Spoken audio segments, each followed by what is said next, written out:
આપણે બધા જ એમનું હૃદયપૂર્વક સ્વાગત કરીએ છીએ. મંત્રી શ્રી બાબુભાઈ બોખીરિયા સાહેબ આપનું ખૂબ ખૂબ હૃદયપૂર્વક સ્વાગત છે. અત્રે દિનેશભાઈ દાસા સાહેબ, અધ્યક્ષ શ્રી જીપીએસસી સર, આપનું પણ ખૂબ ખૂબ સ્વાગત છે. અને ખાસ હૃદયપૂર્વક સ્વામીજી આપના જે ઉપસ્થિતિ અને આપના આશીર્વચનોથી અમે બધે ખરેખર કૃતજ્ઞ થઈશું. તો આપનો પણ ખૂબ ખૂબ સ્વાગત અને આભાર છે. માનનીય બચુભાઈ સુત્રેજા સાહેબ કે જેઓ બરોડાથી ખાસ પધાર્યા છે, કેશુભાઈ, હરદાસભાઈ, આપ સર્વેનું સ્વાગત છે. અને આપ તમામ જે ઉપસ્થિત છે તમામ ભાઈઓ બહેનો બાળકો બધાનું ખૂબ જ હૃદયપૂર્વક આ સ્નેહ મિલનમાં સ્વાગત છે. આપણો પ્રસંગ છે, આપણે જ જે છે અત્યારથી જે આપણે પરંપરાગત જે જાળવણી કરી છે, હવે ધીમે ધીમે જે પ્રગતિની વાત થઈ રહી છે સમાજમાં, એક સામાજિક પ્રગતિ અત્યારે આપણે દેખાઈ રહી છે અને આપણે જે રીતે આગળ વધી રહ્યા છે એ ખરેખર ઈશ્વરની કૃપા છે. અને આ તબક્કે આપણા જ્ઞાતિ શિરોમણી, સૌપ્રથમ મારે એનું જ નામ લેવું જોઈએ કે પરમ પૂજ્ય માલદેવજી બાપુનું આપણે સ્મરણ કરીએ અને એમનો ખાસ આભાર વ્યક્ત કરીએ કે જે આપને જ્ઞાતિને આ તબક્કે લાવવામાં સિંહ ફાળો છે. ઉપરાંત આપણા જ્ઞાતિમાં અનેક મહાનુભાવોએ સમયાંતરે સમાજની સેવાઓ કરી છે. એ સર્વેને પણ આપણે દિવંગત આત્માઓ જે હોય એમને યાદ કરીએ છીએ. અને સાથે સાથે આપ બધા અને આપણે બધા સાથે રહીએ, સાથે જીવીએ, સાથે શીખીએ અને સાથે આગળ વધીએ એવી જ પરમ કૃપાળુ પરમાત્માને આ તબક્કે હું પ્રાર્થના કરું. મહાનુભાવોનું શાબ્દિક સ્વાગત તો છે જ, પણ આપણે બધા જાણીએ છીએ કે પુષ્પો છે એ પણ એક સ્વાગતનું સુંદર પ્રતીક છે. તો આપણે આપણા મહાનુભાવોનું પુષ્પગુચ્છથી સ્વાગત કરીએ. મોટી મેદની આ મેર તણી, જેને જોઈ આજ હર કોઈનું હૈયું હરખાણું, અમદાવાદને આંગણે જાણે નાનું પોરબંદર સર્જાણું, એવો અદ્ભુત માહોલ અને આપ સૌ લોકોની ઉપસ્થિતિ, ખરેખર આ દ્રશ્ય જોઈને ખૂબ આનંદ થાય છે કે આપણા મૂળ વતનથી 400 કિલોમીટર દૂર આટલી મોટી સંખ્યામાં આટલી મોટી જનમેદની ભેગી થાય એ બદલ આપ સૌનો ખૂબ ખૂબ આભાર. પોતાના વ્યસ્ત કાર્યક્રમમાં હોવા છતાં પણ આપણા ગુજરાત રાજ્યના કેબિનેટ મિનિસ્ટર શ્રીમાન બાબુભાઈ બોખીરિયા અહીંયા ઉપસ્થિત રહ્યા, પૂજ્ય સ્વામીજી, દિનેશભાઈ દાસા, આ તમામે તમામ વ્યક્તિ પોતાની વ્યસ્તતા હોવા છતાં પણ જ્ઞાતિ માટે સમય કાઢી અને અહીંયા પોતાની ઉપસ્થિતિ રાખી એ બદલ એમનો ખૂબ ખૂબ આભાર. સૌપ્રથમ હું વિનંતી કરીશ આપણા પ્રમુખ શ્રી હરદાસભાઈ મોઢવાડિયાને કે તે બુકેથી શ્રીમાન બાબુભાઈ બોખીરિયાનું સ્વાગત કરે.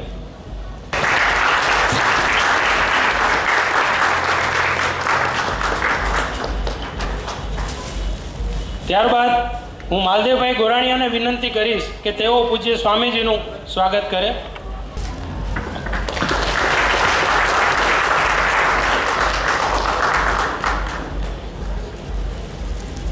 તો શ્રી જયમલભાઈ મોઢવાડિયાને વિનંતી કરું કે તેઓ શ્રી દિનેશભાઈ દાસા સાહેબનું સન્માન કરે. હવે શ્રી કાળુભાઈ વડોદરાને વિનંતી કરું કે તેઓ શ્રી બચુભાઈ સુત્રેજાનું સન્માન કરે.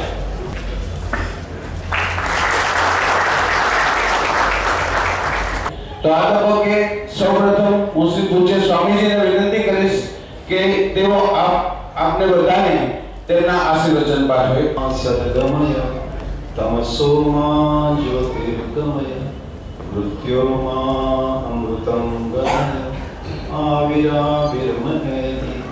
ઓમ શાંતિ શાંતિ શાંતિ. આજના આપણા સમાજના સ્નેહ મિલન પ્રસંગે ઉપસ્થિત આદરણીય શ્રી બાબુભાઈ બોખીરિયા સાહેબ, આદરણીય શ્રી દાસા સાહેબ, હરદાસભાઈ મોઢવાડિયા, બચુભાઈ, સર્વે મહાનુભાવો અને આપ સર્વે વાલા જ્ઞાતિ બંધુઓ, ભાઈઓ બહેનો, બાળકો, સૌને આજના પ્રસંગે મંગલ કામના, શુભેચ્છા. આપ સૌનું જીવન સુખ શાંતિ આનંદમય વીતે એવી હૃદયપૂર્વકની મંગલ કામના. स्नेह मिलन शब्द बहुत उत्तम है. स्नेह के भाव के प्रेम के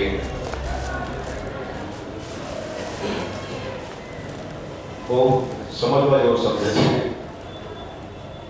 स्नेह के भाव के प्रेम क्या होए જ્યાં સ્વાર્થ અને અહંકાર ન હોય ત્યાં હોય.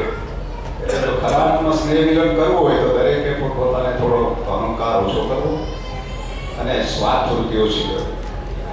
સ્વાદ તો બધાને હોય, પણ પશુ પક્ષીને સ્વાદ તો હોય, મનુષ્ય પણ પશુમાં શું છે? મનુષ્યને વિવેક છે, પરમાર્થની ભાવના હોય અને મનુષ્ય કીધું એટલે અન્ય માટે કંઈ કરવું. તો આપણા મહાપુરુષો, જ્ઞાની પુરુષો, ઋષિઓનો ઋણ છે, દેવતાઓનો ઋણ છે, પિતૃઓનો ઋણ છે, મનુષ્યનો.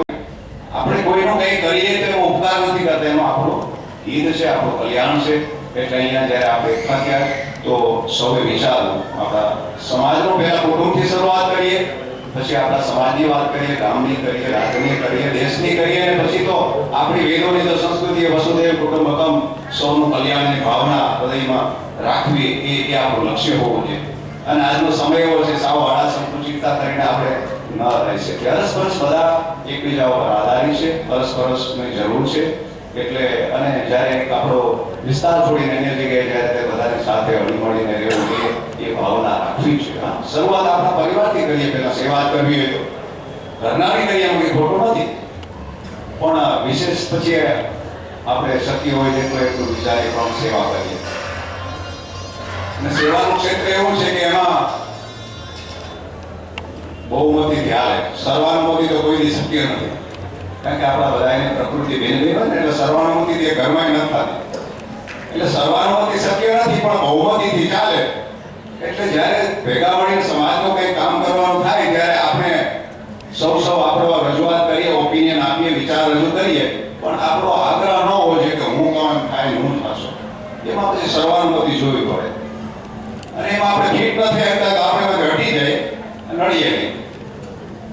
તો આપણે સમાજનું કંઈક ઉપયોગી કામ, સેવા કરી શકીએ.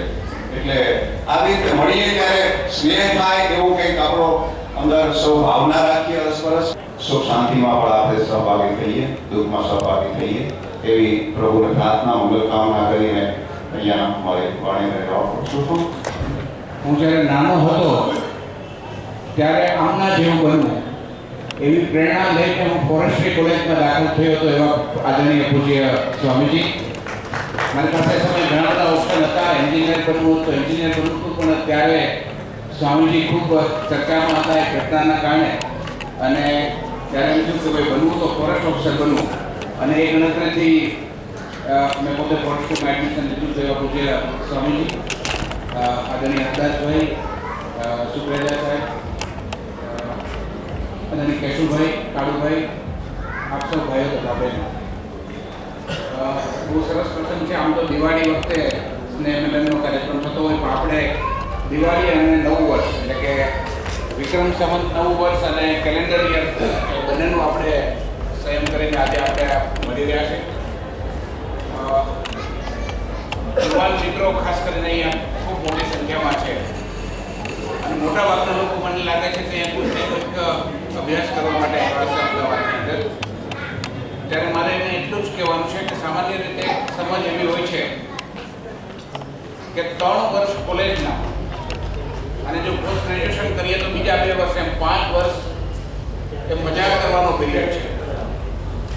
બાકીનો પીરિયડ પછી તો એમ કે કંઈક ને કંઈક કરવાનું છે. મારા મિત્રો એ જ કહેવાનું છે કે આ 5 વર્ષ જ સાચવવાના છે. 11-12ની અંદર મહેનત કરી અને પછી જો એન્જિનિયર બનીએ, ડૉક્ટર બનીએ. એક જમાનો એવો હતો 15-20 વર્ષ પહેલાંનો કે એન્જિનિયરિંગમાં એડમિશન થઈ ગયું આપણું, કે મેડિકલમાં એડમિશન થઈ ગયું તો મને લાગે છે કે બાકી કોઈ મહેનત કરવાની જરૂર નથી. પણ મિત્રો આજે ખૂબ મોટી સ્પર્ધા છે. મારો પરિચય આપ્યો એ પ્રમાણે આદરણીય બાબુભાઈની સરકાર ખૂબ મોટી પ્રમાણમાં ભરતી કરી રહી છે. એટલે સરકાર પોતાની એક ઇરાદો ડિક્લેર કરે કે એમણે આટલા એન્જિનિયરની જરૂર છે, આટલા ડૉક્ટરની જરૂર છે, આટલા આસિસ્ટન્ટ પ્રોફેસરની જરૂર છે, આટલા ડેપ્યુટી કલેક્ટરની જરૂર છે, આટલા ડીવાયએસપીની જરૂર છે, આટલા મામલતદારની જરૂર છે. સરકારના કોઈ પણ અધિકારીમાં જેને આપણે સાહેબ તરીકે ઓળખીએ છીએ એ આટલી મોટી સંખ્યાની અંદર ભરતી કરવાની આ સરકાર જ્યારે પહેલી કરી રહી છે, ત્યારે ભરતી કરવાનું કામ હું જે સંસ્થાનો ચેરમેન છું એ સંસ્થામાં છે. અને એવા વખતે આજે 10 કે 15 એન્જિનિયરની જાહેરાત બહાર પડે અને એની સામે 10,000 એન્જિનિયર મિત્રો અરજી કરતા હોય છે. ગઈકાલે જ એક પરીક્ષા મોટર વ્હીકલ ઇન્સ્પેક્ટર, મને લાગે છે અહીંયા મિલનભાઈ છે એ જે પદ ઉપર છે, એ મોટર વ્હીકલ ઇન્સ્પેક્ટરની જૂજ જગ્યાઓ માટે 24,000 એન્જિનિયરો પરીક્ષામાં બેઠા. વિચાર કરો કે 200 કે 300 એ જગ્યાઓ હોય, એના માટે આજે 24,000 લોકોએ એ કરે છે. એટલે એના ઉપરથી સ્પર્ધા કેટલી મોટી છે એનો મિત્રો ખ્યાલ આવે. એટલે કોલેજના જ્યારે પહેલા વર્ષમાં, બીજા વર્ષમાં, ત્રીજા વર્ષમાં આપણે હોય ત્યારે ચોક્કસ આ એક કોલેજનો મોજ મજાનો પીરિયડ તો કદાચ હોય, કદાચ એ પાછો ના આવે, પણ સાથે સાથે મિત્રો આખી જિંદગી જો મજા કરવી હોય તો આ કોલેજના 3 કે 5 વર્ષ જે કંઈ આપણને મળ્યા છે એ સાચવી લેવા એવો મિત્રો આપણે આજના દિવસે બધા સંકલ્પ કરીએ અને કંઈક નવું કરીએ. એક નાનકડી ઉદાહરણ આપીને હું મારી વાત પૂરી કરીશ. મિત્રો એક પાર્કર નામનો એક ક્લર્ક એક ફાઉન્ટેન પેન બનાવવાની કંપનીમાં કારકુનીનું કામ કરતો હતો.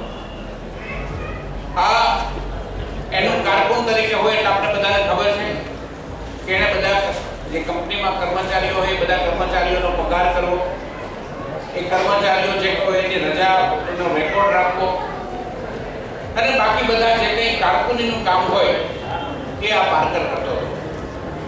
પણ તો પાર્કરના એ કામ કરતા કરતા ધ્યાનમાં એવું આવ્યું કે આ જે પોતે જે કંપનીમાં નોકરી કરે છે એ કંપની જે પેન બનાવે છે આ પેનની અંદર ખૂબ ફોલ્ટ આવે છે. એટલે ઘણા બધા લોકો જે પેન ખરીદીને જતા હોય એ કંપનીમાં પાછી ફરિયાદ લઈને આવે કે આ પેન બરાબર કામ નથી કરતી. કંપનીના જે ટેકનિકલ માણસો હતા જેનું કામ હતું કે આ પેનને ઠીક કરવી, આ લોકો સારી રીતે એને જવાબ નહોતા આપતા, કોઈને એને ઠીક નહોતા કરતા. ત્યારે પાર્કરને એમ થયું કે આવું તો ન ચાલે. એટલે પાર્કરે પોતે કારકુનનું કામ કરતો હતો, એને પોતાના આ કામમાં આવતું નહોતું, છતાં પણ એ લોકોની પેન લેવા માંડ્યો અને પોતાને જેટલું આવડે એટલું એ પેન રિપેર કરીને પાછો આપતો હતો. થોડા દિવસમાં કંપનીના મેનેજમેન્ટમાં ધ્યાનમાં આવ્યું કે ભાઈ આનું કામ તો કારકુની કરવાનું છે અને એને બદલે ટેકનિકલ માણસોનું કામ કરવા માંડ્યો. એટલે એને વારંવાર ઠપકો મળવા માંડ્યો અને એક સમય એવો આવ્યો કે એને કીધું કે જો તું ખરેખર આ જ કામ કરવાનું હોય તો અમે તને નોકરીમાંથી કાઢી મૂકીશું.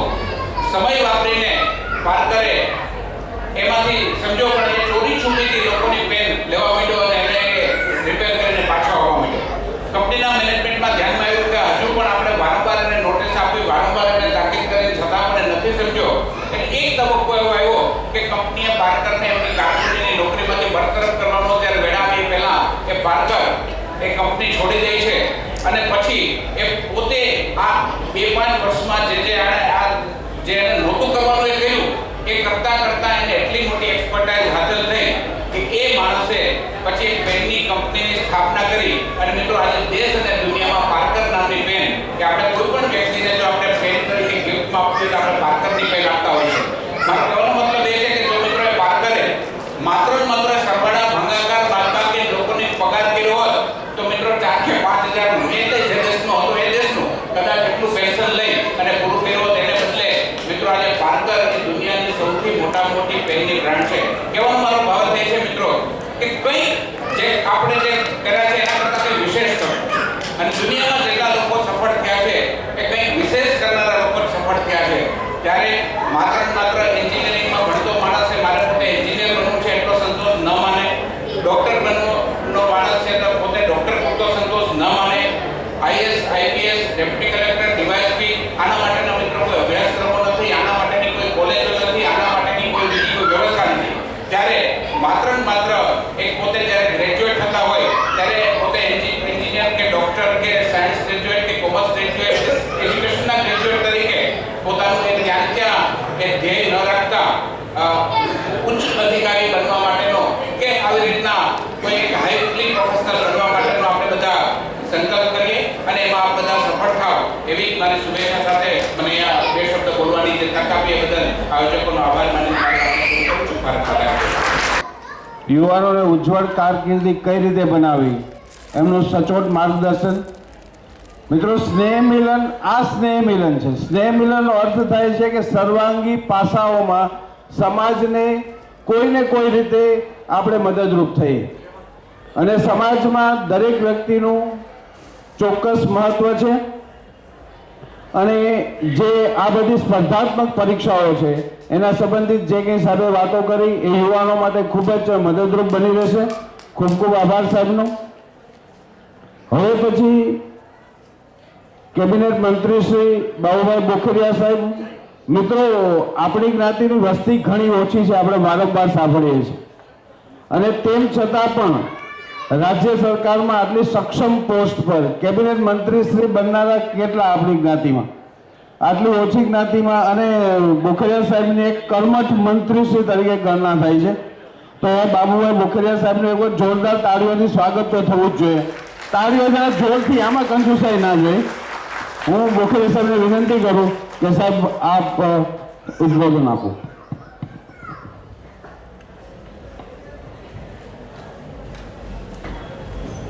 પૂજ્ય સ્વામીશ્રી, હમણાં આપ સૌએ જેને સાંભળ્યા તો આપણા જીપીએસએના ચેરમેન શ્રી દાસાભાઈ, આદરણીય શ્રી હરદાસભાઈ, આદરણીય શ્રી બચ્ચુભાઈ, આદરણીય શ્રી કેશુભાઈ અને આપ સૌ જ્ઞાતિજન.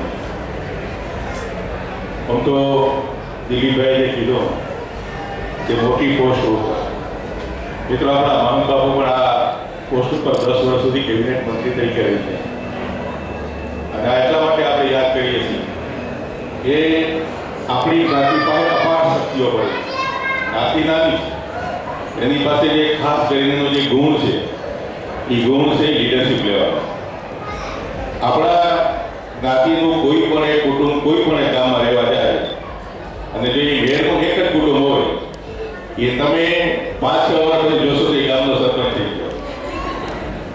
એટલે આપણામાં કુદરતી રીતે શક્તિ પડી ગઈ છે. એની શક્તિને લીધે ક્યાંથી આપણે આવી કે આપણા જે પિતૃઓએ, આપણા જે પહેલાના જે લોકો થઈ ગયા એના લીધે આવી. મિત્રો, મારી આ સૌને આજે એક વિનંતી છે કે આપણું જ્ઞાતિનું ક્યાંય પણ જ્યારે સંમેલન જ્યારે માત્ર ને માત્ર આપણી જ્ઞાતિ એકલી જ હોય, ત્યારે મહાદેવજી બાપુ કેશવાલાનો ફોટો આપણો ત્યાં હોય. એટલા માટે અહીંયા આપણે ભેગા થયા છે. એનો જે એજ્યુકેશનનો પાયો નહીં, એ જો મહાદેવ બાપુએ ત્યારે આ વિચારવાથી 80-90 વર્ષ પહેલાની જો વિચાર્યું ન હોય અને જ્ઞાતિ કઈ રીતે આગળ આવે, આગળ લેવા માટેની મહત્વની વસ્તુ કઈ છે એ જ્ઞાતિમાં એજ્યુકેશન હોવું જોઈએ. અને ત્યારે આપણી જ્ઞાતિની આર્થિક પરિસ્થિતિ શું હતી એ આપ કોઈ વડીલો પાસેથી સાંભળશો તો ખ્યાલ આવશે કે આપણે જ્યારે ભંડોળ ભેગું કરતા હતા ત્યારે 25 પૈસા લઈને ભેગું કર્યું, પછી આપણી મેરબોડી બની, પછી ત્યાંથી આપણે એજ્યુકેશનની શરૂઆત. મિત્રો, આજે તો હવે આપણી જ્ઞાતિ ખૂબ જ આગળ આવી ગઈ છે. મને છે કે આવતા દિવસોમાં જે જગ્યાએ આપણે છીએ એના કરતાં પણ વધારે આ જ્ઞાતિ છે આગળ પણ આવશે. આ વિસ્તારને અને રાજ્યને અલગ રીતે એને લીડ પણ કરશે. અને એવું ઉદાહરણ આપણા દાસાભાઈ. મિત્રો, અમે જે ચૂંટાઈને આવ્યા એ તો ઇલેક્ટેડ છે, અને આપણી જે વિસ્તારમાંથી ચૂંટાય ત્યાં આપણી જ્ઞાતિની વસ્તી છે, એટલે વસ્તીના આધારે આપણે ચૂંટવું છે હોય. પણ દાસાભાઈની પોસ્ટ છે ઇલેક્ટેડ નથી. મિત્રો, એ પોસ્ટ છે સિલેક્ટેડ. અને જીપીએસસીની પોસ્ટ એ કોઈ નાની પોસ્ટ નથી. એમાં તમે સિલેક્ટેડ થયા હોય એનો મતલબ શું હોય કે ભારતીય જનતા પાર્ટીના જે કોઈ અત્યારે બધા છે, કારણ કે આ રાજકીય પોસ્ટ હું તમારી સર્વિસની છે, પણ એની અંદર એની જે સારા જે વ્યક્તિઓ છે અમારી સાથે ભારતીય જનતા પાર્ટી સાથે સંકળાયેલા, જેની પાસે એની બુદ્ધિ ક્ષમતા છે, જેની સારું કામ કરી શકે એવી ક્ષમતાવાળી વ્યક્તિને ત્યાં મૂકવામાં આવે. એ જ્યારે પોસ્ટ ઉપર આપણા કોઈ વ્યક્તિ દાદાભાઈ જે બેઠી હોય એ આપણી જ્ઞાતિની જે બેઠી હોય ને એના લીડરશીપ છે એના ગુણને આધારે આપણે બીજે પોસ્ટ શીખાય. મિત્રો, માનું છું કે આજે આપણી સૌ જ્ઞાતિજનોની જે મોટાભાગના લોકોની જે આર્થિક પરિસ્થિતિ છે એમાં હું માનું છું કે હજી પણ આર્થિક પરિસ્થિતિમાં વધારો થશે. કારણ કે આપણાને એજ્યુકેશન રહ્યું છે, ખેતીમાં જે સુધારા આવ્યા છે, ખેતી સાથે જોડાયેલા છે, આ બધી વસ્તુ તો થશે. પણ હું માનું છું કે હજી પણ આપણે જો વધારે સક્ષમ થવું હશે તો અન્ય સમાજો ત્યાંથી કઈ વસ્તુ મિત્રો હારી છે એ આપણે સૌએ સ્વીકારવી પડશે. આજે આપ સૌ અમદાવાદમાં છો, આપણા બાળકો પણ યુવાનો પણ આપણા બધા અમદાવાદમાં ઘણા બધા ભણવા આવે. આ બધા જે આપણા મિત્રો જે છે અન્ય જ્ઞાતિઓ આર્થિક, સામાજિક કે સોશિયલી જે આગળ પડતી છે એનામાં કઈ સારી વસ્તુ છે, એ સારી વસ્તુ જે કોઈ હોય એ જો આપણે બધા સ્વીકારતા થશું તો આવતા સમયની અંદર વધારે આપણે આગળ આવી શકશું. બીજો મિત્રો, અહીંયા તો બધા મોટાભાગના આપણે એજ્યુકેટેડ છો, પણ તે ગ્રામ્ય વિસ્તારમાં આપણા માટે હિસાબ આવશે અંદરો એ આપણા જે પણ સંબંધીઓ હોય, સગાવાળા સંબંધીઓ, કારણ કે આપણે ક્યાં આવીએ ત્યાં આપણા સગા સંબંધીઓ ત્યાં ઈર્ષા હોવામાંથી કઈ રીતે કારોબાર સ્વામીજીએ કીધું ને, અને દિલીપભાઈ પણ કીધું, અહંકાર અને ઈર્ષા બે રીતે જે તાપો છે એમાં આપણે જ્યાં સુધી નહીં નાખીએ જ્યાં સુધી આપણા વિકાસની અંદર આ બે બાબતો છે અંતરાય થશે. આપણે તો આમાંથી કારોબાર હોવો જોશે. આપણા યુવાનો જે છે, વાલીઓ છે, એને પણ પોતાના બાળકોનો શિક્ષણની સાથે સાથે સંસ્કાર અને સારા પુસ્તકોનું વાંચન. અહીંયા આપણા જે કુટુંબો આવ્યા એને મારી સૌને વિનંતી છે કે ક્રોસવર્ડ જેવી સરસ મજાના પુસ્તકો તમને ત્યાં સારું સારું સાહિત્ય મળે ત્યાં પણ આપણે જવું જોઈએ. આપણા નાના બાળકો હોય ત્યાંથી સારા પુસ્તકો, સારી કેસેટો અને સારી અભ્યાસ અથવા અમારે જે સંસ્કારિતા તરફ કઈ રીતે જાય એના માટેના પણ આપણે પ્રયાસો કરવા જોઈએ. લાઇબ્રેરી ક્યાં છે, સારામાં સારી લાઇબ્રેરી હોય ત્યાં પણ વાંચવા જવા માટેની અને બાળકો આપણા પુસ્તકો, સારા પુસ્તકો કઈ રીતે વાંચે એના માટે હું પ્રેરિત કરીશ કે આપણે જો પ્રેરિત કરશું તો માનું છું કે આવતા દિવસોમાં વિશ્વ જે ગતિથી આગળ વધી ગયું એની સાથે આપણે તાલ મિલાવી લેશું. આજથી 250 વર્ષ પહેલા લગભગ પહેલી વહેલી ઉદ્યોગિક ક્રાંતિ થઈ. હવે જ્યારે ઉદ્યોગિક ક્રાંતિ થઈ પહેલા તમારે સ્ટીમ એન્જિનની શોધ થઈ. સ્ટીમ એન્જિનની શોધ થતા આગળ વધતા સ્ટીમ એન્જિન પછી વીજળી. મિત્રો એ જે આખી જે વિકાસની પ્રક્રિયા છે એમાં સેંકડાઓ 200, 250 વર્ષનો સમય ગયો. પણ એના પછી ઇલેક્ટ્રોનિક જે સાયન્સ થયું ત્યારથી ખાલી 25-30 વર્ષ આપણા દેશમાં રેડાર સમયથી જે આવ્યું હતું એના પછી જે ગતિ વધી. આ ઇન્ટરનેટ છે, મોબાઈલ છે. આજે આપણે 20 વર્ષ પહેલા કોઈ કલ્પના કરી કે આપણી પાસે મોબાઈલ હશે. અહીં આપણે સૌ બેઠાને ખ્યાલ છે કે 1990નો જે દાખલો ખાલી પોરબંદરનો લઈએ. વિદેશમાં વસતા આપણા સંબંધી સાથે જો વાત કરવી હોય તો એ ટેલિફોનની લાઈન આપણે મહિનો, 1.5 મહિનો, 2 મહિના થાય ત્યારે આપણે કોઈ જોડી દેતા હતા નંબર. ઇવન પોરબંદરથી મુંબઈ જો ફોન કરવો હોય તો પણ ત્યારે ટ્રંકોલમાં પહેલા તમે લખાવો, પછી જો સંબંધો સારા હોય એ જો વહેલો આપે તો ભલા મહિને 1.5 મહિને વારો આવતો. આજે તમારે ફેસ ટાઈમ ઉપર તમે ફેસ ટુ ફેસ પૂછના કોઈ પણ જગ્યાએ આપણે વાત કરી. મારો એક એવો ભાવ છે કે આજે ઇલેક્ટ્રોનિક સાયન્સ, ઇન્ટરનેટ એનો વિસ્તાર જોયો કે આજના બધા યુવાનો તો એને સ્વીકાર એની સાથે સાથે જે ગતિ જે હોય વિશ્વને આગળ વધશે એ ગતિની સાથે આપણે તાલમેલ મેળવવો હશે તો આપણા પોતાના અભ્યાસક્રમની સાથે સાથે હું માનું છું કે અન્ય જે વાંચનો આપણે કરશું તો પણ સંસ્થાઓ આવશે અને વિશ્વની સાથે આપણે કાયમ કદમ મેળવી શકશું. અત્યારે હું તો આપ સૌ અહીંયા અમદાવાદ રહ્યું અને હવે તો ટીવી ઉપર તમારે ટીવી ઉપર અને છાપાઓમાં ત્યાંથી વિશ્વની જે આજે પરિસ્થિતિ મિત્રો બદલાઈ એ પરિસ્થિતિની અંદર આ દેશનો પણ મહત્વનો રોલ આવશે. આ વિચારો એક દિવસ આ દેશની વિશ્વના કઈ રીતે ગણના થાય અને આજે કઈ રીતે ગણના થાય.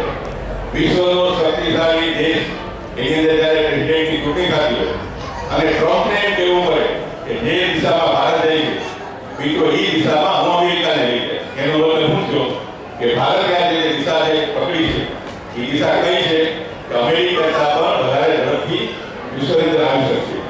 આના સિવાય પણ અમેરિકાના ફેરફારો, રશિયાના અને ભારતના હું માનું છું કે આ 3 દેશોની જો ઘડી બનશે તો હજી પણ વધારે ઝડપથી દેશને વિકાસ પામશે. અને છે કે આતંકવાદની સમસ્યા સામે આજે જે સમાજ ઉજવી ગયો એનો નથી માનતો કે 10-15 વર્ષથી વધારે સમય લાગે. આવતા દિવસોમાં આતંકવાદ પણ ખતમ થશે. કે સ્વામીજીએ વાત કરી ને વસુધૈવ કુટુંબ એ વસુધૈવ કુટુંબનો માહોલ પણ મિત્રો સર્જાવાનો છે. એટલે માનું છું કે વિશ્વ દિવસે નાનું થશે ત્યારે આપણે સૌ સાથે મળીને જ્ઞાતિની મને છે કે હવે તો આજે દરેક ગામડાઓ પણ આપણા શરૂ થઈ ગયા. પહેલા આપણી પાસે એક બે બોર્ડિંગ હતી. આજે ગામડે આપણે જ્ઞાતિભાવનો સામાજિક જે મેળાવવા માટેની જગ્યાઓ પર તૈયાર થઈ ગઈ. અને હું માનું છું કે જે રીતે જ્ઞાતિ આગળ વધે એ રીતે વધારે સારી રીતે જ્ઞાતિ આપણા યુવાનો બધા આગળ વધે. આપણે સૌ એને મોરલ સપોર્ટ દીધો. અને બીજી જે વસ્તુઓ છે કે આપણે સૌએ જેમ મેં કીધું ઈર્ષા અને અહંકાર સ્વામીજીએ જેમ કીધું એનાથી આપણે દૂર થાય ને આપણે બધે પણ પોઝિટિવ વિચાર. ગુજરાતે તમે જોશો તો ખાલી આપણી જ્ઞાતિ માટે નહીં પણ માનવ જે જાતિનો જે સ્વભાવ છે નેગેટિવ વિચારો, પોઝિટિવમાં શું વિચાર છે, અને જો નેગેટિવ વિચારવાનો આપણે બંધ કરશું, સારા સૌનું જે આપણે બનવું છે, તો પેલા બોલ કોનું થશે? આપણું થશે. આજે આપણે ક્યારેક કોઈના તરફથી જ્યારે દુઃખ મનમાં લાગે છે, આપણા મનમાં પહેલા થાય કે આપણે કંઈક ખરાબ કર્યું.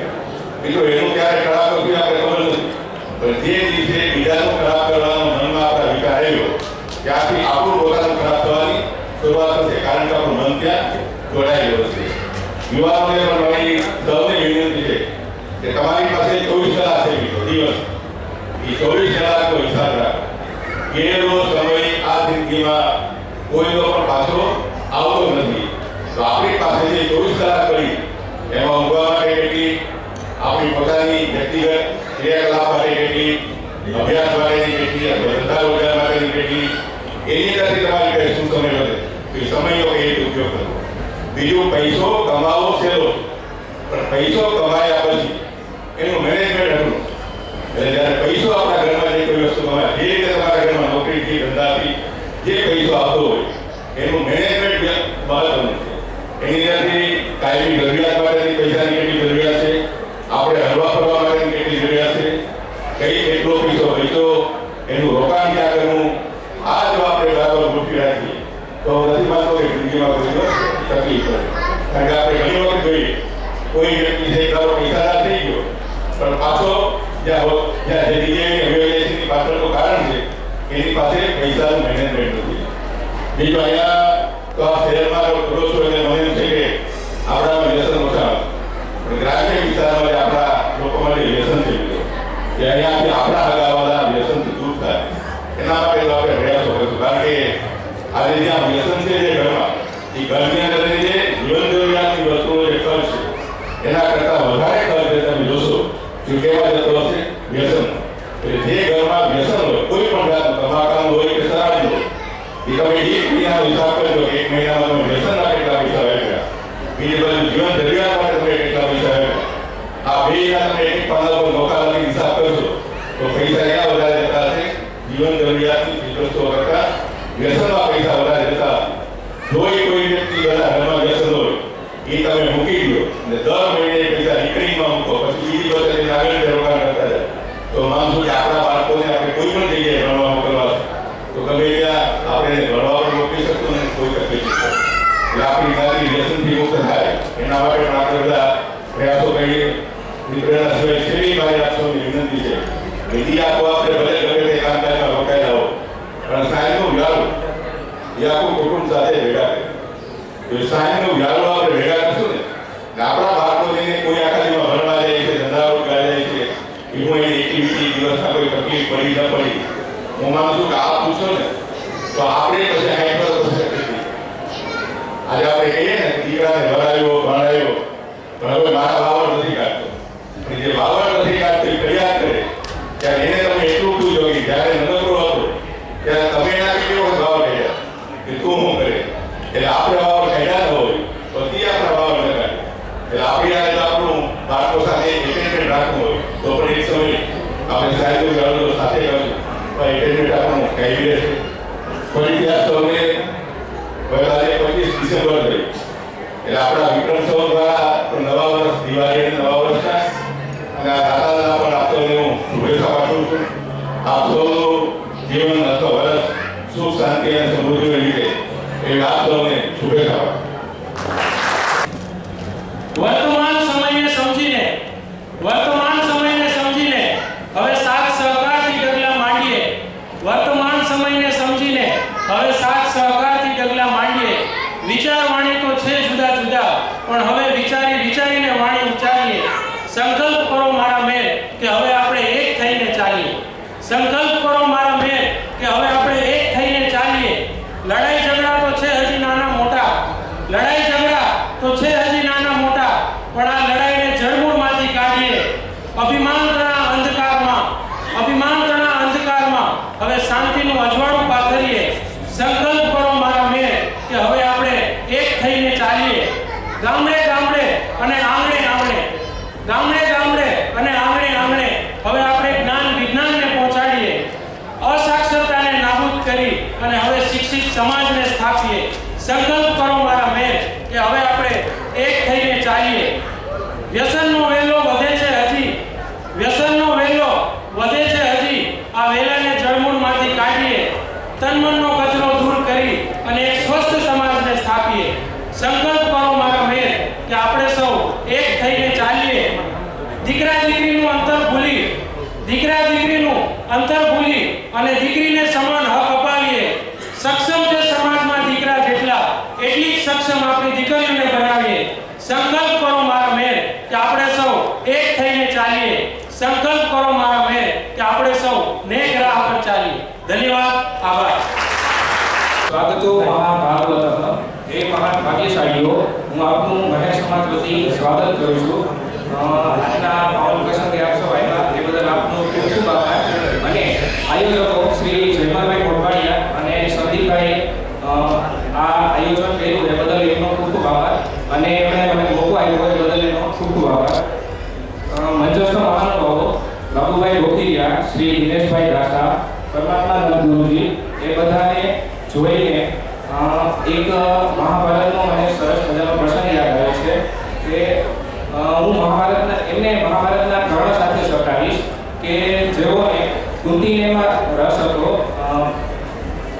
દુર્યોધન કે જે કોઈને સોયની અઢી જેટલો જમીન ન આપતો એ એમને આખું અલગથી રાજી આપે છે.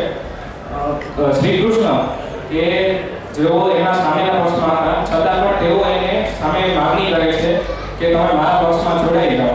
અને એક પ્રસંગ છે કે રાજકુમારોની સભા ભરાય છે. દુર્યોધન, કર્ણ, અર્જુન જેવા બધા ક્ષત્રિય રાજાઓ એમાં ભાગ લે છે. અને ત્યારે કર્ણ એમાં આવે છે અને કર્ણને ના પાડવામાં આવે છે. ત્યારે સંસ્કૃત સાહિત્યમાં એક સરસ મજાનો શ્લોક છે અને એ શ્લોક છે દેવાયતમ કુલેજન્મ બદાયતમ ચ પૌરુષમ. એનો અર્થ એ થાય છે કે ક્યાં કુળમાં મારો જન્મ થયો છે, કઈ જ્ઞાતિમાં છે, હું ગરીબ છું કે અમીર છું, એ બધું દેવ ભાગ્યને આધીન છે. બદાયતમ ચ પૌરુષમ, પણ પરાક્રમ કરવું મારા હાથમાં છે, હું પરાક્રમ કરીશ. એટલે આપણા આજના આ મહાનુભાવો છે તેઓને હું કર્ણ સાથે સરખાવીશ કે જેઓ એમણે સંઘર્ષ કરીને અહીંયા આવ્યા છે અને એમણે આ સમાજમાં આપણું નામ રોશન કર્યું છે. એટલું વસ્તુ આપણા સૌના મંત્રી સ્વામી મહાત્માનંદજી, માનની ડૉક્ટર, માનની સુરેશભાઈ, ઉપસ્થિત બધા જ સમાજના વડીલો, અહીંયા અમદાવાદ અને કાર્યક્રમના ઉપસ્થિત થયેલા સર્વે ભાઈઓ બહેનો, તમારા બધાને માફી માગી લો. થોડું ભરૂચથી અહીંયા પહોંચવામાં મોડું થયું. અમદાવાદની અંદર એક જમાનો હતો કે આવીને બેઠે ગણાય એટલા પરિવારો હતા. અને કદાચ સરનામા શોધવા હોય તો પણ બહુ જ ઓછી સંખ્યામાં અહીંયા ભાઈ બહેનો મળતા. પણ જેમ દુનિયા બદલાય છે એમ રાજ્યની ડેમોગ્રાફી પણ બદલતી રહેતી છે. આજે એક ગામ થઈ જાય એટલા લોકો અમદાવાદમાં રહે છે, એટલા લોકો ભણવા આવે છે અને એટલા લોકો અહીંયા પોતાના ઘર બનાવીને પકડે છે. બધા એવા હોત પોતાનો રોલ નાનો પડે એટલી મોટી સંખ્યામાં અહીંયા બધા ભાઈઓ બહેનો અને ખાસ કરીને વિદ્યાર્થી ભાઈ બહેનો પણ અહીંયા આટલી સંખ્યામાં છે. દુનિયાના એક ખૂણામાં આપણે બધા એવા છે. એટલે જે વિચારોનું આદાન પ્રદાન છે એ આદાન પ્રદાનની પ્રક્રિયામાં આપણે સૌથી છેડે રહી જતા. એટલે અમદાવાદની હવા છે એ પોરબંદર ન પહોંચે, પોરબંદરની હવા અહીંયા સુધી ન પહોંચે એટલા ડિસ્ટન્સથી આપણે બધા રહેતા. અને એને કારણે કદાચ જે બદલાવ આપણા જીવનમાં આવવો જોઈએ એ આપણા જીવનમાં બદલાવની પ્રક્રિયા થોડી બીજા બધા કરતાં ધીમી રહી છે. આપણને સૌને આનંદ એ વાતનો છે કે બદલાવની પ્રક્રિયા છેલ્લા 1-2 દશકાની અંદર ખૂબ ઝડપથી આગળ વધી છે અને એને કારણે જે ક્ષેત્રોમાં આપણે નહોતા એ ક્ષેત્રોમાં આપણે બધાએ પ્રવેશ કર્યો છે. અમદાવાદની અંદર બહુ નાની નોકરીઓમાં હતા એને બદલે હવે ધંધા રોજગારની અંદર એટલા આગળ વધ્યા છે કે આપણે બીજાને પણ મદદરૂપ થઈ શકીએ, બીજાને પણ રોજગારી આપી શકીએ એટલા ભાઈઓ આપણે અહીંયા વ્યવસાયની અંદર આગળ વધ્યા છે. જે પ્રોફેશનલ જોબમાં છે બહુ ઓછા હતા એની જગ્યાએ એમાં પણ એટલા બધા એવા છે. સારી કોલેજોમાં એડમિશન ભાગ્યે 1 કે 2 મળતા હતા એની જગ્યાએ પ્રોફેશનલ કોલેજોની અંદર પણ આપણી સંખ્યા એટલા પ્રમાણમાં વધી છે. પણ હજી મેં કહ્યું એમ બદલાવની પ્રક્રિયાની અંદર ખૂબ ઝડપની જરૂર છે આપણે બધાએ. અને ઝડપ ત્યારે શક્ય બને કે જ્યાં જઈએ ત્યાંથી કંઈક મેળવવાની પ્રક્રિયા, જ્ઞાન મેળવવાની પ્રક્રિયા છે એની અંદર આપણે આગળ વધીએ. 21મી સદી છે, જ્ઞાનની સદી બનવાની છે. દુનિયાની અંદર જેમની પાસે જ્ઞાન હશે, નોલેજ હશે, એ દુનિયાનો સુપર પાવર બનવાનો. અને એ સુપર પાવરની અંદર કદાચ આપણો દેશ સુપર પાવર જ્ઞાનનો બને તો પણ એમાં આપણા બધાની ભાગીદારી હોવી જોઈએ.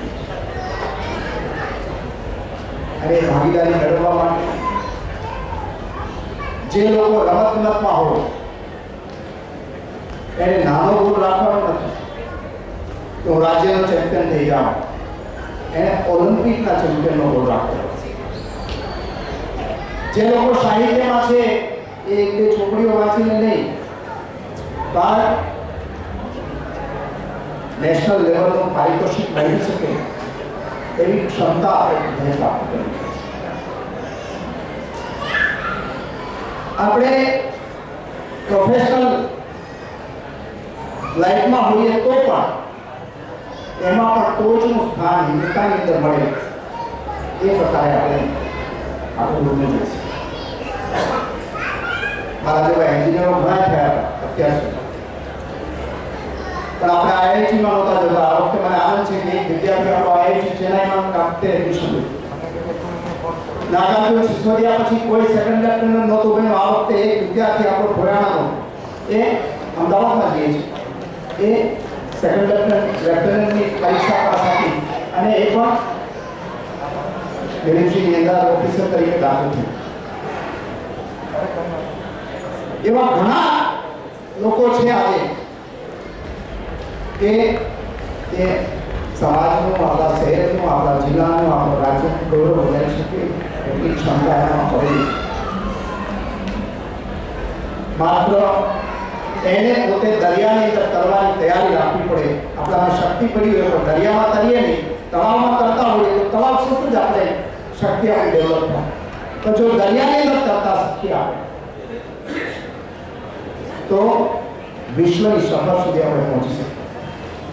અને બધાને ખાસ કરીને યુવાન ભાઈબહેનો અહીં આવ્યા છે એમની વિનંતી છે કે હરીફાઈના યુગની અંદર ઝુકાવીને બરોબર મહેનત કરે. મહેનત કરીને જે જગ્યાએ હોય, એક ક્ષેત્રમાં હોય, એક ક્ષેત્રના લીડર બને, નેતૃત્વ કરે, પોતાની પ્રોફેશનલ લાઈફનું નેતૃત્વ કરે. અને એ નેતૃત્વ માત્ર પોતાની ઓફિસ પૂરતું નહીં, રાજ્ય પૂરતું, દેશ પૂરતું સુધી આગળ નીકળે. અને એ ક્ષમતા વધારવાનું કામ આપણે બધા સાથે મળીને કરીએ એવી વિનંતી સાથે બધાને મારી નવા વર્ષની ખૂબ હૃદયપૂર્વક શુભકામનાઓ છે.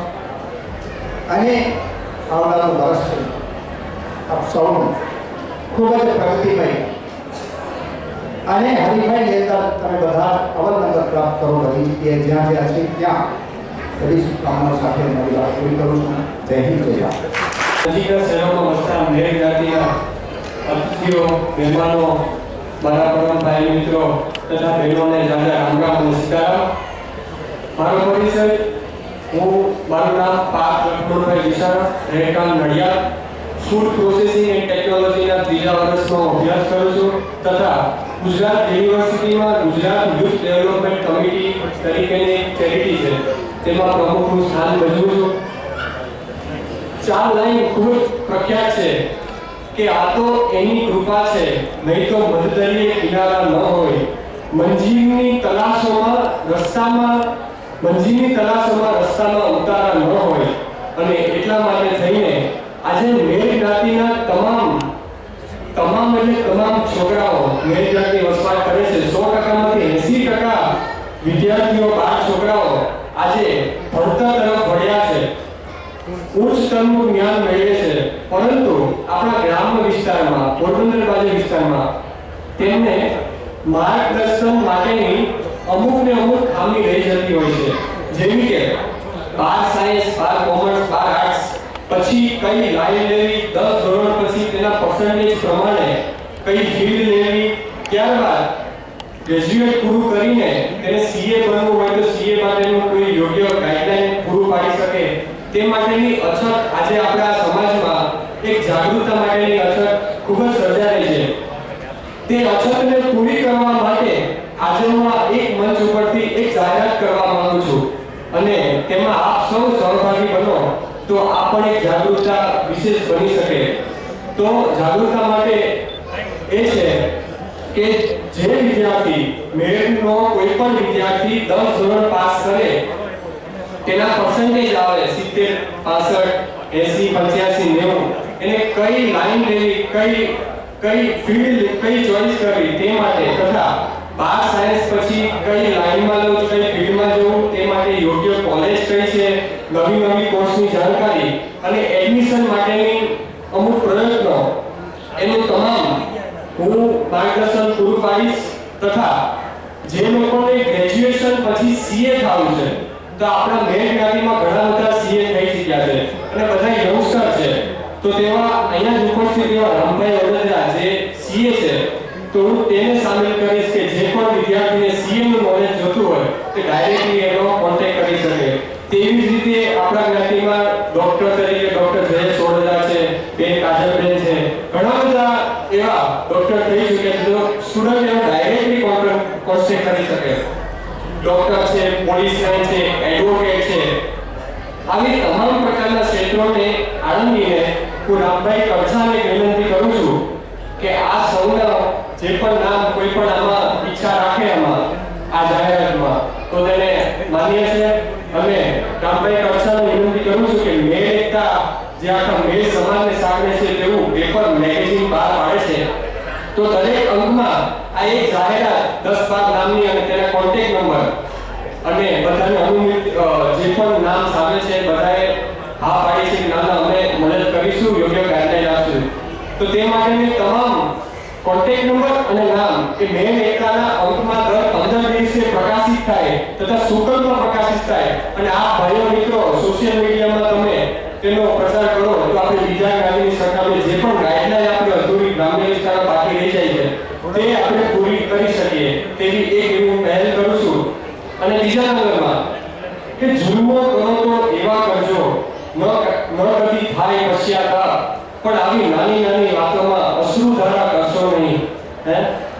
જે પણ વિવાદ હોય ભાઈ વચ્ચે વિવાદ હોય, સમાજમાં નાના ઓલા ઉપર વિચાર હોય તો આપણે તો બધા યંગસ્ટર છે મિત્રો, આપણે તેને સોલ્વ કરી એક સાથે બેસી કોઈને નમતું દેવું પડે તો પણ નમતું દઈ શકાય. જ્ઞાતિનું પોતાનું સમાજનું ભલું થતું હોય તો કોઈ પણ કરી શકાય. તો એક યંગસ્ટરને પહેલ કરું છું કે આવા નાના વિવાદો મૂકી એક થઈ અને સમાજને આપણે ઉજાગર કરીએ. આ સાથે મારા શબ્દને વિરામ આપું છું. રામ રામ, સીતારામ. નમસ્કાર. વિરાજમાન સર્વ વડેલો આગેવાનો, બહુ નામ લેવાનો સમય નહીં બગાડો. ભાઈઓ તથા બહેનો અને બાળકો, આપણે સૌ સ્નેહ મિલન નિમિત્તે જે ઉત્સાહથી અત્યારની ટીમનો ઉત્સાહ જે છે એને આપણને બિરદાવવો પડે એવો હરખ થાય છે.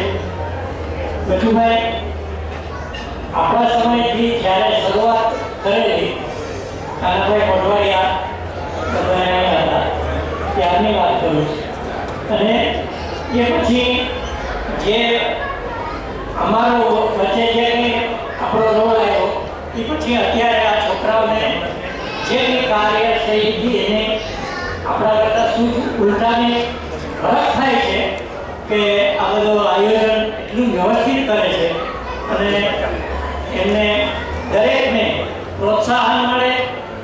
બીજું વિદ્યાર્થીઓને જે કંઈ સહાયરૂપ થતું હોય એવું સૂચન અને દરેક જાતનું માર્ગદર્શન એ પણ બધું અહીંયાથી મળે છે. અરસપરસ વિદ્યાર્થીઓ પણ એકબીજાને મળવામાં શોખ રાખ્યા વગર જેમ દિલીપભાઈનો આગ્રહ છે એ આપણે લક્ષમાં લીધા જેવો છે. દરેક ફેમિલીએ પણ એકબીજાને મળવામાં સંકોચ કર્યા વગરની સામેથી ઓળખાણ કરવાની ભાવના કરવાનો દિલીપભાઈનો આગ્રહ છે એ આપણે ખરેખર સ્વીકારવા જેવો છે.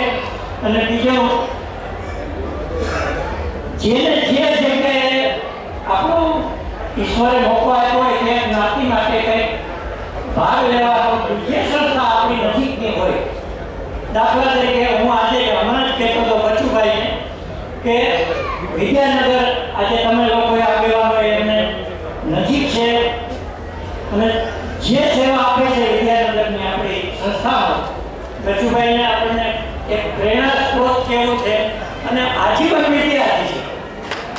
આજીવન વિદ્યાર્થી કે જે બાલુભાઈ ડોક્ટર આપણા જૂનામાં મેં સમાજના અહીંના પ્રમુખ પણ અત્યારે બનેલા છે કે જેની પાસેથી આપણે લક્ષ્ય લેવાનું મન થાય અને એવા બધા જે કંઈ આપણે જેમ બચુભાઈ કરે છે એમ આપણે પણ અહીંયા પણ જે કંઈ સંસ્થામાં દાખલા તરીકે અત્યારે કેટલા વિદ્યાર્થીઓ આપણા સિવિલ હોસ્પિટલની અંદર ડૉક્ટર છે તો મયુરભાઈ રાણા એ ડૉક્ટર જે સંસ્થાએ જઈ અને ખરેખર અંગત રસ લઈને ડૉક્ટર હોવા છતાં સમય કાઢી અને અમીર બાપાને આપણા બીજા બધા જે કંઈ દર્દીઓ આવે ગાઈડલાઇનમાં જો ઉપયોગી દરેક છોકરા એવી રીતે થાય છે તો એ ભાગ લેવો જ્ઞાતિના કાર્યમાં તો આપણી ભાવના હોય તો કંઈક પણ રોગ મળી જાય. અને બીજું એક મારે ખાસ બાપભાઈ હાજર છે, અર્જુનભાઈ હાજર છે, સાહેબ દાસા સાહેબ હાજર છે. બચુભાઈ આપણે જે ટાઈમે આપણે આ સંસ્થાની પાછળ જ જમીન લેવાના હતા જે ટાઈમે વિદ્યાનગર આપણે સુખી કહેવાય ગઈ એટલે નહોતા લઈ શક્યા. અભાવ ત્યારે લિમિટ હતી. હવે અહીંયા કોલેજની વ્યવસ્થા નવા બાયપાસમાં ગમે ત્યાં બાપાએ આપણે ખરેખર જરૂર છે અને આપની આગેવાનીમાં આ કાર્યનું ભૂમિપૂજન આ વડીલોના હાથે થાય એવી ભાવના દરેક ભાઈઓની છે અને એ સૂચન માટે જ મારે હાર્દિક અપીલ છે કે એક દિશા સૂચનમાં બધા વિદ્યાર્થીઓ આગેવાનો અહીંના સ્થાનિક છે એ આખી ટીમને ઉત્સાહમાં કામે આપશે. થોડુંક એમાં કંઈક પણ આપણી સંસ્થાનું ઊભું થાય એક સંકુલ એ જરૂરી છે અને એના માટે અત્યારે કાર્યકરોની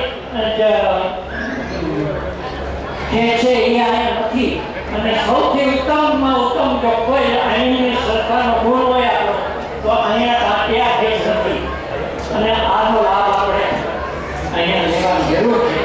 અને એક ગમે ત્યાં જગ્યાનો વ્યવસ્થા કરી અને એક નવી સંસ્થા આજે દૂર છે કાલે નજીક છે. આજે જે દૂર છે કાલે નજીક છે સિટીની અંદર હવે રહેવાનો મોહ છોડીને ગમે ત્યાં આપણે આ વ્યવસ્થા કરવાની ભાવનાને અપીલ કરીએ છીએ.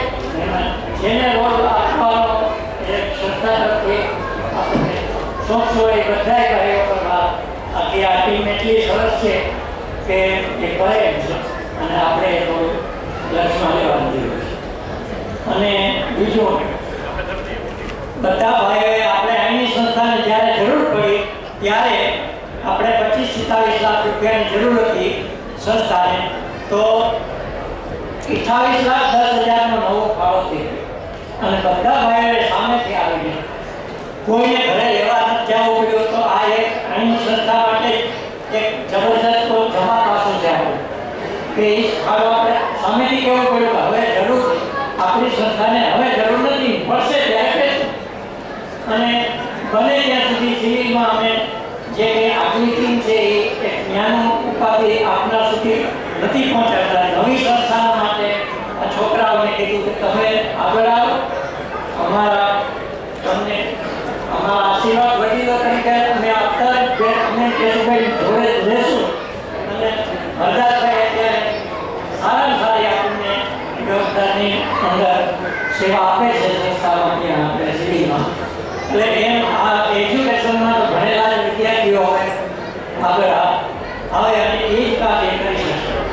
અને બીજું બાબાઈ કે આપણી જે જૂની સંસ્થા રજીસ્ટર હતી એ આપણે આ સરકારશ્રીના નવા જે કાયદા આવ્યા તો એમાં આપણું જૂનું પાન કાર્ડનો એમાં રજીસ્ટ્રેશન જે તે કરીને નહીં કરેલું ઇન્કમ ટેક્સમાં, એટલે એનું નવા આને આ સંસ્થાને પણ નવા નામથી આપણે પછી એપ્લાય થવું પડ્યું છે. એટલે એ સંસ્થાને આપણે રજીસ્ટર કરવાનું કરણભાઈ સુત્રેજા આપણા સીએ છે, છોકરો અહીં હોય તો ઊભો થાય બધા એને ઓળખે અને સેવા આપે છે. અને એમાં થોડું આપણે એપ્લાય ગયા છે અને આ જે કંઈ છે આપણે આ સંસ્થા જૂની સંસ્થા છે નવા પાન કાર્ડમાં આપણે એપ્લાય ગયા છે. એટલે એ બધા ભાઈઓ નક્કી થાય એટલા માટે.